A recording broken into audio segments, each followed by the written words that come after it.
Don't forget to subscribe, click notification bell para naman updated kayo sa ginagawa kong videos. So mga kabaro, punta naman tayo sa aming engine workshop tour. Siyempre, kailangan natin ng mga PPE. Glass, siyempre yung helmet natin, para safety first, last and always. Yung talagang kailangan dito sa barko. Lahat ng mga machineries, mga tools dito sa barko, may appropriate PPE na ginagamit. Pag nagwi-welding ka, kung may fabrication, kung nag-grinder ka, nagdi-drill ka, kailangan mo ng proper PPE for safety. Siyempre, yung pamilya natin, nagantay sa atin sa pag-uwi natin. Tayo uwi, sumampa tayong safe, uwi din tayo ng safe. Kaya kailangan natin ng mga full PPE para sa ating tour. Kaya samahan nyo ako mga kabaro, tara! Ayan, so siyempre mga kabaro, kailangan natin mga flat bar, steel bar para sa ating mga fabrication. Ayan. What's up? Siyempre, aircon yung natin, workshop. Malamig. Mag-test ng mga pressure. Ano yung mga tools nya. Kailangan natin yan. So, pang-test natin ng pressure para sa ating mga fuel pumps. Mga iba't ibang tools para sa ating paglapping. Ayan, so dito tayo nagla-lapping. Kailangan natin to. Iba't ibang klase ng mga tools. Ayan. Pressure test. Iba't ibang klase ng mga tools, mga kailangan natin sa ating machineries. Pag nababaklas tayo, kailangan natin to. Mga cabinet, mga bolts and nut, lagayan ng bolts and nut. Nakasegregate na yan para hindi tayo malilito o maguguluhan. Nakasegregate na yan pag dito sa barko yung mga machineries. Pneumatic and electric para sa ating mga tools. Kailangan natin lake machine na maliit, malaki. Ayun, meron tayong electric saw, mga center punch, cold chisel, panggasket natin, butas. Lake machine, talaga si Peter talaga naka-in-charge dito sa ating mga lake machine. Siya talagang naka-ano dito, tuka.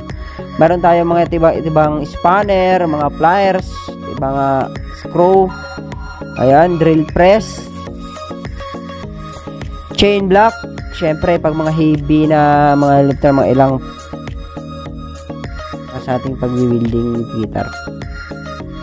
Ayun, iba't ibang welding machine. Siyempre, may welding machine tayo sa barko. Hindi mawawala to sa kahit anong klase ng barko. May welding machine. Kaya lahat ng barko may lake machine. Kailangan natin to sa barko. Kahit anong klase ng barko. Kailangan to, mayroon tong ganito.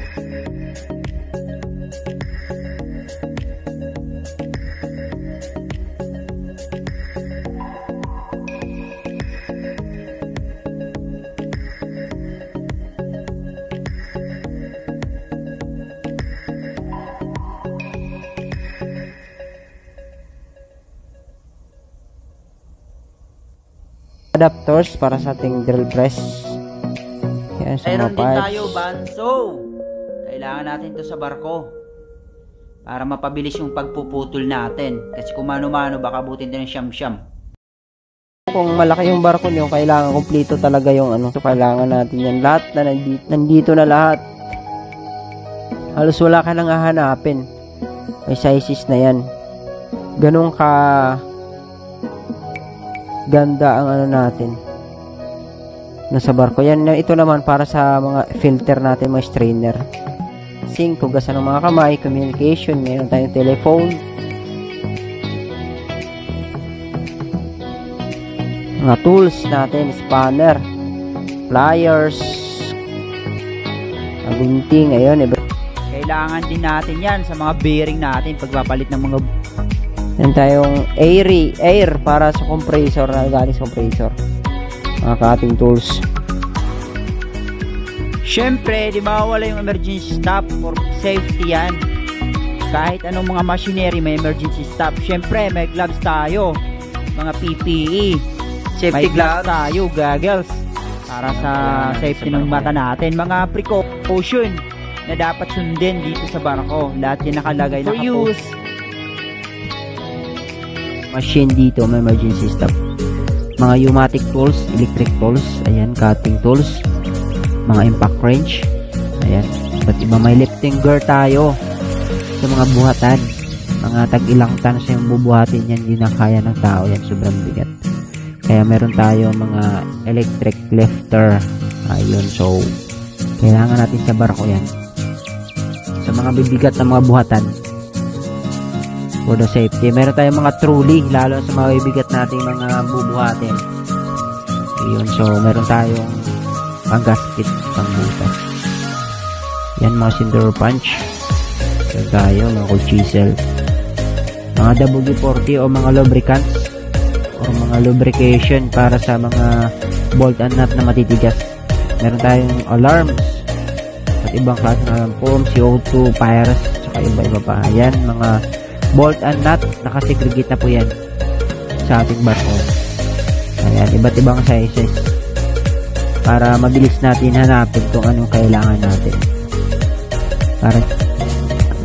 Ito naman yung bending machine natin para sa mga pipes. Hydraulic po ito, iba't ibang size yan, may malaki.